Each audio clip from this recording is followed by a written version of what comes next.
So I was going to ask. This is a kind of a two-part question because I heard you say a while ago. You said when you were in school, your main mindset, as most high schoolers, is sports and just to. I enjoy being at school for the activity and the socialization, not necessarily for my grades, but at the same time, I know that's part of school.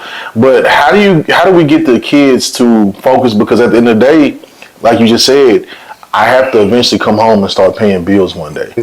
One thing I used to say, I don't know if you remember this, but one thing I would tell students, the world doesn't owe you anything. And if you adapt a mentality that the system or someone, your parents even, owe you something, then you become dependent on that type of thinking.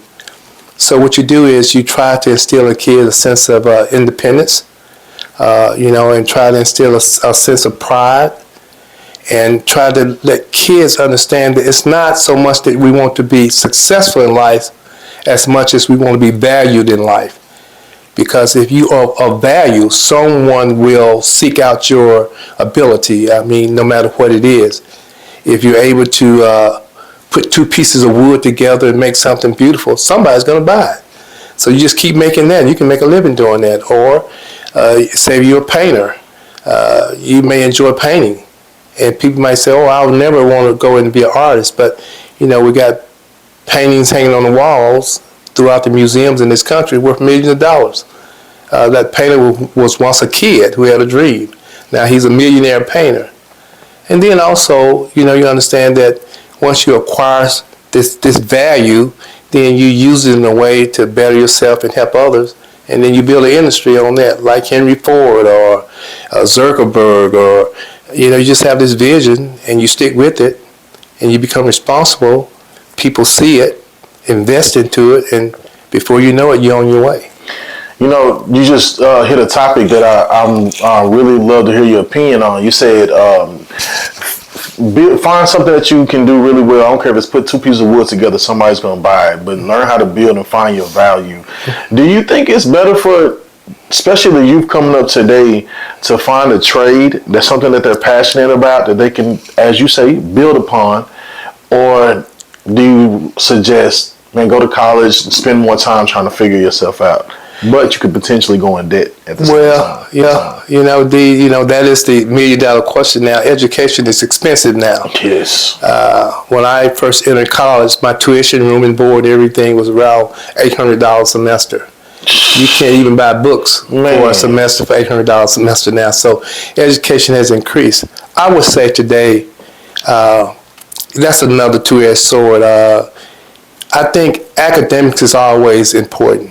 But if I was a young man right now coming out of college, or coming out of high school rather, if I wasn't sure what I wanted to do, I would be seeking some vocation where I could go out and make a living, and perhaps look at the academic arena either later or kind of mix it in with what I'm doing now.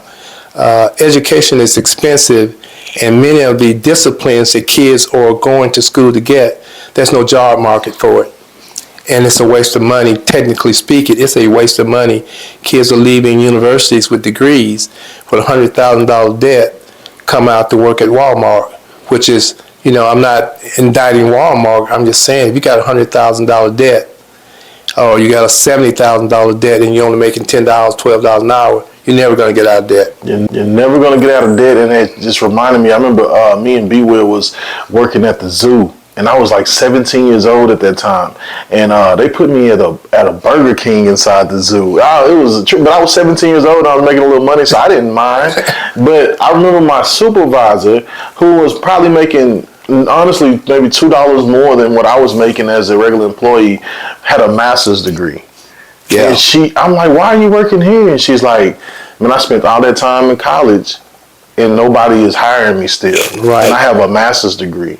Now I'm in debt, and this is what I have to do to come out of that debt. And it just, like you just said, it seems like to me, it'd be more productive to find that skill, and then build upon that skill and build a business and a brand upon that skill over going to a university. Now, I will say the college experience You're finally out on your own, and you're trying to learn how to survive on your own, and you're socializing and networking with a bunch of different people. That can be, because you can meet somebody in college that can change your life. Oh, absolutely, absolutely. I wouldn't trade the college experience for me, Right. but if I had a son and he came to me and said, "Dad, I'm graduating from high school, give me some suggestions," I would ask him, what is his passion? What do you love? What would you do even if you didn't get paid for it? There's a story that, if you woke Michael Jordan up in the middle of the night, what would he do? He would say, "Give me a basketball."